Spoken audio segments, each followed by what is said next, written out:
ఓం నమః శివాయ. ఓం నమో నారాయణాయ. కర్మ నివారణ నరదృష్టి నివారణ కాళభైరవాయ నమో నమః. ఓం సూర్య అరిష్టేతు సంప్రాప్తే సూర్య పూజాంచ కారయేత్. సూర్యధ్యానం ప్రవక్ష్యామి ఆత్మదోషపీడోప ఉపశాంతయే. ఓం హ్రాం హ్రీం రోం సహ సూర్యాయ నమః. హరి ఓం.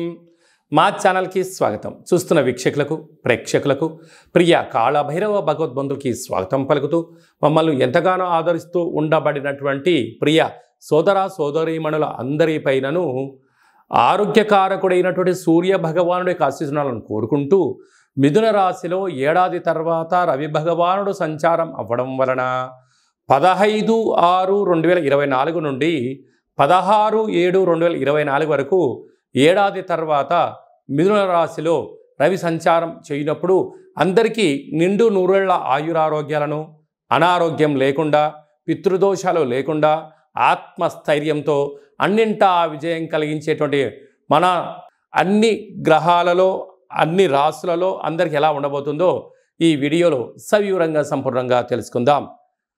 15/6/2024 నుండి 16/7/2024 వరకు మధ్యలో పుట్టినటువంటి వారందరికీ కూడా ముందస్తుగా జన్మదిన శుభాకాంక్షలు. గతంలో వివాహం చేసుకున్న వారికి వివాహ వార్షికోత్సవ శుభాకాంక్షలు. కుంభరాశి వారికి ఏడాది తర్వాత రవి భగవానుడు మిథున రాశిలో పంచమ స్థానంలో సంచారము చేయడం వలన ఒకవైపు ఏళ్లనాటి శని సంచార స్థితి ఉండినను ఇది చాలా మంచి కాలము అని చెప్పి గమనించగలగాలి. నూతనంగా వివాహమైన వారికి సంతాన యోగము, పిల్లల యొక్క చదువులు, పిల్లల యొక్క అభివృద్ధి, తల్లిదండ్రుల నుంచి పిల్లలకు రావాల్సినటువంటి ఆస్తిపాస్తులు, పిత్రాజీతము, అదే కాకుండా ఆస్తి పంపకాల వ్యవహారాల్లో అన్నింటా ఆనందానికి మీరే కేంద్రబిందులు అవుతారు. వీలైనంత వరకు గౌరవంగా ఉండండి, మౌనంగా ఉండండి, మీ పని మీరు చేసుకుంటూ వెళ్తూ ఉండండి. రావాల్సిన ధనం మీకు ఎటు రానే వచ్చేస్తుంది. కనుక చిన్న చిన్న విషయాలకు ఆందోళన చెందడం, తల్లిదండ్రుల్ని నోరు జారి ఒక మాట్లాడడం, పిల్లల్ని కొట్టడం, ఆనడం అనిపించుకోవడం వలన మనోవేదనకు గురైపోయి మీరు అనుకుంటున్న విజయం రాని పరిస్థితుల్లో ఇబ్బందులకు మీరే కేంద్రబిందులు అవ్వకుండా చూసుకోండి. కనుక మౌనం, ధ్యానం, ఆధ్యాత్మికత అదృష్టాన్ని, ఆనందాన్ని మీకు కూడబెట్టబోతుందని చెప్పి గమనించాలి.